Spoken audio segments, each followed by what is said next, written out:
이재명의 부패 카르텔이 대한민국 사법부를 삼키고 있습니다. 180억의 검은 돈이 판사들을 매수했다는 정말 믿기 힘든 폭로가 이재명 재판에서 터져 나왔습니다. 이재명이가 가는 곳마다 거대한 스캔들이 터지고 있습니다. 그 배후에 숨겨져 있는 음모와 부패가 끝도 없이 드러나고 있습니다. 이재명의 뒤를 밟게 되면 끝없는 부패의 늪이 펼쳐지고 있습니다. 180억 판사 매수 의혹에 대한 국민의 분노가 폭발하고 있습니다. 오히려 좌파들은 180억의 재판 거래 그리고 이재명 구속을 피하기 위해서 명태균을 불러냈고 김대남 등 여러 인물들을 총동원해서 국민의 눈과 귀를 윤석열 대통령 탄핵으로 몰아가고 있습니다. 유동규 전 성남도시개발공사 기획본부장은 법정에서 김만배가 이재명 선거법 재판 1심에서 최창훈 판사에게 180억을 로비했다고 증언했습니다. 최창훈 판사는 이재명에게 1심에서 무죄를 선고했습니다. 유동규의 진술에 신빙성을 더해주고 있는 대목입니다. 무죄가 나올 수 없는 사건에서 180억의 위력이 발휘되었다는 시각이 많습니다. 사법부가 이렇게 타락한다면 국가 공권력이 폭력을 이길 수 없는 비극이 발생합니다. 최창훈 판사는 전남 해남 출신입니다. 광주 인성고 연세대 경영학과를 졸업했습니다. 2016년 촛불 광란 당시 광주시청 내부에 박근혜 퇴진이라는 현수막을 내걸었던 노조원에게 선고 유예 판결을 내린 바 있습니다. 정치적으로 심각하게 좌편향된 판사라는 평가를 받고 있습니다.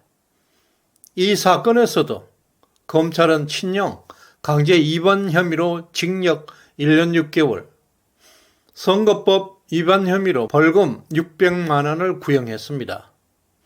그러나 최창훈 판사는 검찰 구형을 모두 배척하고 전부 무죄를 선고했습니다. 국민은 최창훈 판사의 무죄 판결이 180억의 검은 돈이 작용한 결과라고 의심하고 있습니다. 그러나 2심 재판에 가서는 300만 원 벌금형이 내려졌던 것을 감안하면 최창훈 판사에 대한 재판 의혹이 더욱 커지고 있습니다. 이 사건은 결국 대법원에서 권순일 대법관의 주도로 7대6으로 무죄가 선고되었습니다. 권순일과 김만배의 커넥션은 50억 클럽으로 이어집니다. 이 사건은 사법부의 부패 구조가 얼마나 깊숙이 자리 잡고 있는지 여실히 증명하고 있습니다. 사법부의 타락은 검찰의 수사로 극복될 수가 없습니다. 사법부의 타락은 자체 정화가 어렵습니다. 사법부가 돈에 좌우되는 현실은 국가 존립에 중대한 위협이 되고 있습니다. 이재명이가 가동하고 있는 29명의 변호인단은 일반 상식으로 이해할 수가 없습니다. 법조 역사상 유례가 없는 일입니다. 일개 개인이 29명이라는 변호인단을 꾸릴 수 있고 그것도 수년째 거느리고 있습니다. 35억의 재산을 가진 사람이 일어날 수 없는 일입니다. 이들 변호인단을 운영하는 데는 매년 최소 100억대 이상이 소요됩니다. 도대체 그 막대한 자금이 어디서 나온 것입니까? 일각에서는 쌍방울에서 그 변호사비를 대납했다는 설이 유력하다는 말이 있습니다. 이재명 자신이 변호사비를 지불한 것은 1, 2억에 불과합니다. 나머지 수백억대 변호사비는 과연 어디에서 나오고 있을까요? 그 의혹은 꼬리에 꼬리를 물고 풍선처럼 부풀어 오르고 있습니다. 그런데 쌍방울에서 대신 지불했다는 가능성이 높다는 녹취록이 나왔습니다. 지난 10월 2일 국회에서 공개된 녹취록에 따르면 구속되어 있는 이화영 전 경기 평화부지사가 김성태 전 쌍방울 회장이 이재명 대표의 재판을 돕기 위해 지불했던 변호사비를 대납했다는 사실이 폭로될 수 있다는 것에 두려워했다는 내용이 담겨 있습니다. 이 녹취는 이화영과 그의 변호사가 구치소 접견할 당시에 녹음된 것으로 이화영은 법원 로비라는 표현으로 변호사비 대납을 의미하는 것으로 심각하게 걱정하는 대목이 나옵니다. 김성태는 이재명의 재판을 돕기 위해 거액의 변호사비를 대신 지불했고 이신과 대법관 로비까지 있었다고 주장하고 있습니다. 이 녹취록에 따르면 변호사비 대납은 물론 법원 로비와 정치자금 의혹까지 얽혀있는 중대한 스캔들로 확산되고 있습니다. 이재명의 변호사비 대납에 대한 철저한 조사가 요구되고 있습니다. 이재명 앞에서는 법 앞에 평등하다는 말은 거짓입니다. 이재명은 돈으로 법을 살 수 있는 시대를 열고 있습니다.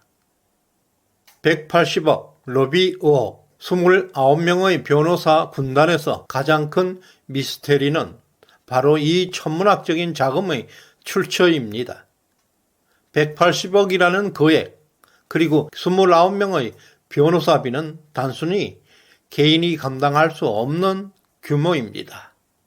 그렇다면 이 거대한 돈은 과연 어디에서 나왔을까요? 그 첫 번째 가능성은 대장동 개발 이익에서 나왔다는 설이 가장 설득력이 있습니다. 대장동에서 수천억 검은 돈을 챙겨갔습니다. 이재명의 재판 거래 180억 그리고 변호사비 수백억대를 합쳐도 대장동 수익에 비하면 조족지혈입니다. 유동규는 법정에서 김만배가 대장동 개발 수익 중에서 일부를 판사 로비하는 데 사용했다고 폭로했습니다. 두 번째 가능성은 쌍방울입니다. 이화영이가 김성태의 자백을 걱정하는 녹취까지 나왔습니다. 쌍방울에서 나온 것이 그것이 진실인지 여부는 별개의 문제입니다. 이화영은 국회 국정감사장에서 증인 신분으로 녹취록의 존재를 인정했습니다. 그것은 이재명의 변호인단에 대한 변호사 비용이 어떤 식으로든 지급이 되었다는 것을 인정한 셈입니다. 이재명의 재산 변동은 수년째 없었습니다. 따라서 이것은 거대한 저수지가 존재한다는 것을 의미합니다. 그 저수지가 쌍방울이든 아니든 관계없이 수백억대 비용이 누군가는 대납했을 것이라는 것입니다. 이제 서서히 이재명의 진실이 드러나고 있는 대목입니다. 그 막대한 검은 돈이 숨어있는 저수지 그 존재가 사실로 밝혀지고 있습니다. 검찰 수사는 지금부터 속도를 내야 합니다. 우리 사회는 법치가 돈에 좌우되는 일은 없어야 합니다. 정의가 근권에 의해 굴복되는 현실은 더 이상 용납될 수가 없습니다. 180억 판사 매수 의혹 그리고 수백억대 변호사비 대납 의혹 등은 빙산의 일각입니다. 아직도 숨겨져 있는 이재명의 부패의 늪은 너무나 깊습니다. 그럼에도 불구하고 대한민국의 법치는 아직도 이재명을 단죄하지 못하고 있습니다. 저수지를 찾아내야 합니다.